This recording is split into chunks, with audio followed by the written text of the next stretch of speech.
Treasurer, it's hard to ignore this week the government's unofficial pre-election campaign blitz, splurging money with election promises. Don't you think the RBA will be watching that spending with close caution, though? Well, first of all, the Reserve Bank Governor has said on a number of occasions now that government spending is not the main game when it comes to inflation in our economy, and if anything, the fact that I was able to hand down with Katie Gallagher two budget surpluses for the first time in almost 2 decades is actually helping, not harming, the fight against inflation. So that's the first point. But secondly, we've managed the budget in a very responsible way. You know, we've engineered a $200 billion turnaround in the budget, the biggest nominal turnaround in our history. Those two surpluses, the smaller deficit this year. We've got debt down by $177 billion. That's saving us $70 billion in debt interest. I could provide a whole bunch of numbers which show just how responsibly we've been managing the budget. And we've done that in a way that helps us fight inflation, working with the Reserve Bank without ignoring the risks to growth, trying to preserve the gains that we've made in our jobs market at the same time. And what we see in these figures today and what we've seen in other economic data is that we're not without our economic challenges. People are still under pressure. We acknowledge that and we're responding to that. But we've got unemployment with a 3 in front of it. We've created 1 million new jobs. Real wages are growing again. Inflation's coming down.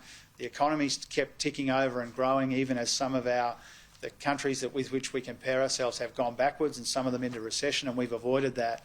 And so we've made a lot of progress together as Australians. We shouldn't ignore that. Our opponents will always want to talk that down. They'll always want to focus on the most divisive way of going about that. But we've made progress together as Australians. We've got more progress to make because people are still under pressure and growth in the economy is not what we need it to be. And that's why our responsible economic management is so important. Indeed. I mean, Treasurer, you've had a difficult task ahead of you over the past year or so, and as you've mentioned, people are struggling. I can't let you go without quickly asking, when will the PM call the election? Well, it's a matter for the PM to decide. That's a decision that he takes. Obviously, he'll have a yak with a few of us before he comes to that final decision. But regardless, it won't be far away now. It has to be in the first half of the year. It has to be by May, as you know.